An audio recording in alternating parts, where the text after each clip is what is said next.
This video is brought to you by John Robson Guitar Tuition. If you enjoy the content, please consider supporting the channel by enrolling on a course, purchasing some guitar lessons or a t-shirt, or you can join my Patreon. Now, on with the show. Hello chaps, welcome once again to John Robson Guitar Tuition. As always, I do hope you're well. Okay, so it's Wednesday, which means we're looking at some aspect of music theory as requested by you chaps, the viewers.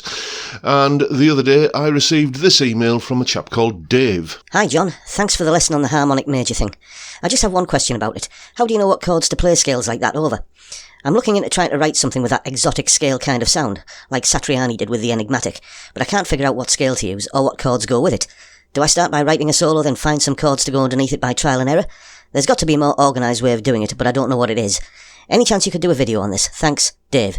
P.S. I do hope you're well. Well, the short answer, Dave, is that you look and see what chords you can make out of the notes that are in the scale that you want to kind of write your lead guitar part with.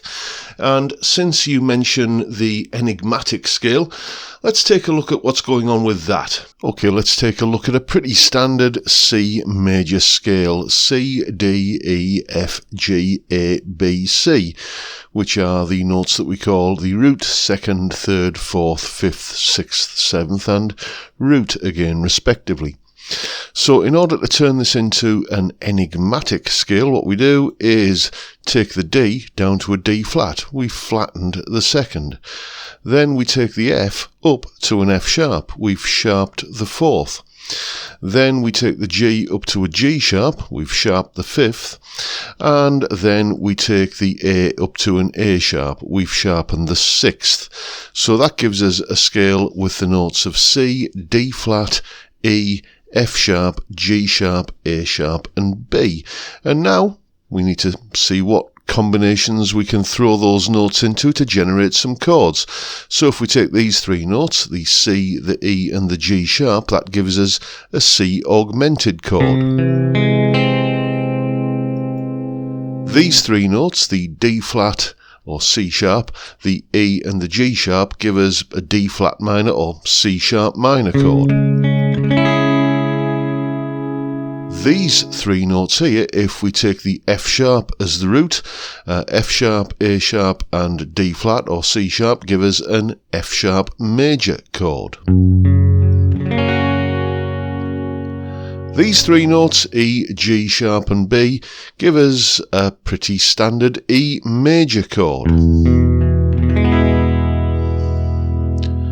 These three notes, the D flat, F sharp and B, well if we take the B note as the root note, we can call that a B sus2 chord. And the same three notes, but this time if we regard the F sharp as the root, give us an F sharp sus4 chord.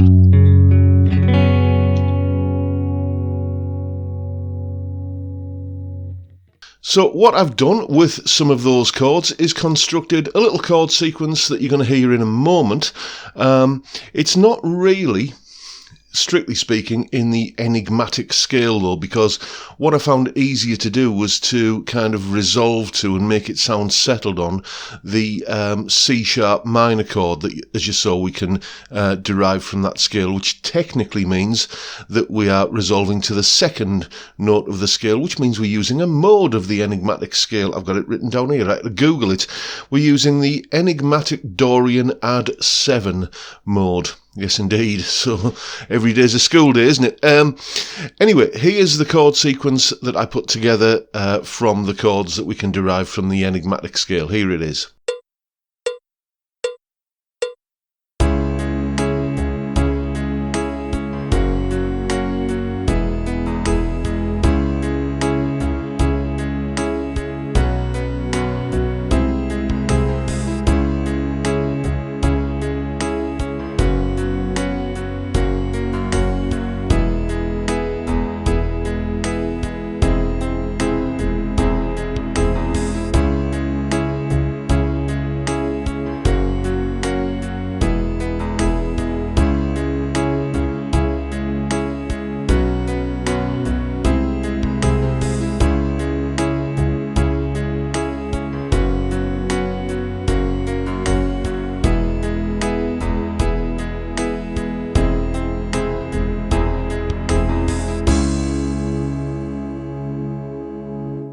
and it has a certain kind of slightly exotic quality to it, I think.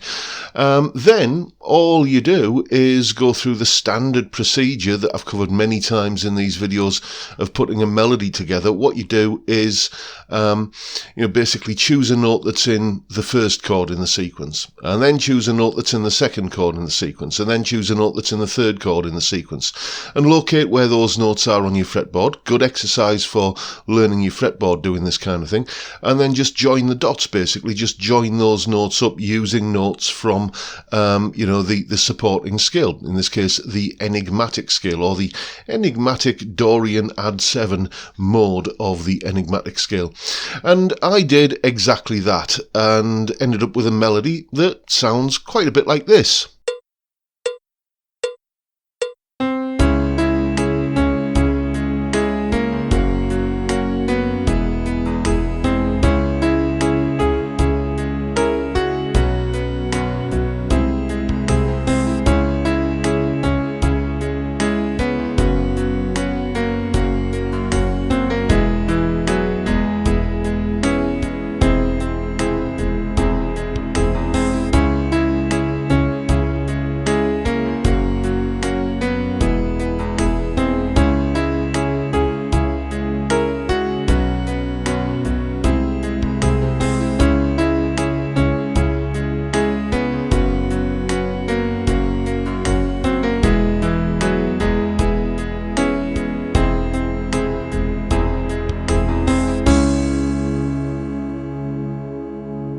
Which, again, it sort of reinforces that, tuneful but slightly exotic flavour of the scale, I think.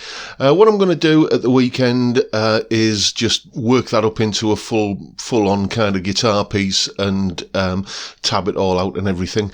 You may have noticed, by the way, that the one kind of stage that I've skated over here in this video is the bit where you can tell which notes go into which chords, what chords you can get from any given set of notes. That's because there frankly is an entire video in itself just to cover that topic, which is why next Wednesday I will be doing an entire video on that topic. Anyway, that basically sums it up, really. What you do is you look at the notes in your scale, see what chords you can build out of those notes. As I say, I'll be covering that next week in a bit more detail. And then, have a prominent note for each chord that you choose from one of the notes that's actually in the chord. Join those up with the underlying scale, in this case the Enigmatic scale. And then you've got a melody that you can, start working with and working up into a full-on, piece of guitar music. If you are one of my wonderful Patreon supporters, thank you so much, first of all. But to accompany this video up on Patreon, you'll get all of the little clips that we've seen in today's video, the clip of the chord sequence, the clip of that little melody there. I'll put the tab up that I did for it in both Guitar Pro and PDF format. Couldn't think what it was called then. And I'll also do that little kind of MIDI backing track, that little sort of quick sketch of a backing track. I'll put all of that up there so you can see what you can work up with the Enigmatic scale over the top of this. I don't really kind of think in terms of having scale patterns for this kind of thing. I just, kind of look at the neck of the guitar and figure out where the notes are, or look and find where the notes are that I need to kind of string together. It's just a little bit like, you think of the neck of the guitar as being a bit like a neighbourhood. Okay, you don't memorize a map of a neighbourhood to find your way around. You explore it, and gradually, little by little, you find your way from one place to another, and you gain a bit more of an expansive knowledge of what's going on in that neighbourhood than you would if you just stared at a map and tried to memorize it. So that would be my advice for figuring out what notes are in the scale. and where they are. Well, you don't have to figure out what notes in the scale, we've covered that, but where they are on the neck of the guitar, rather. So all of that is up on my Patreon page. There's the address, and the link is, of course, in the description. And that's pretty much it for today, folks. Hope you found it reasonably interesting and informative, and if you have, please hit the subscribe button and the notification bell if you haven't already done so, and why not give me a like while you're at it. Don't forget the live stream on Friday, 5 p.m. UK time, where we sit around and have a beer and a natter. It's a great way to kick off the weekend. I'd love to see you there if you can make it. But for now, I'll bid you all a good day and say thank you so much for watching. Thank you for your time. Look after yourselves, folks. Stay well, stay safe, and above all, stay sane. Bye for now.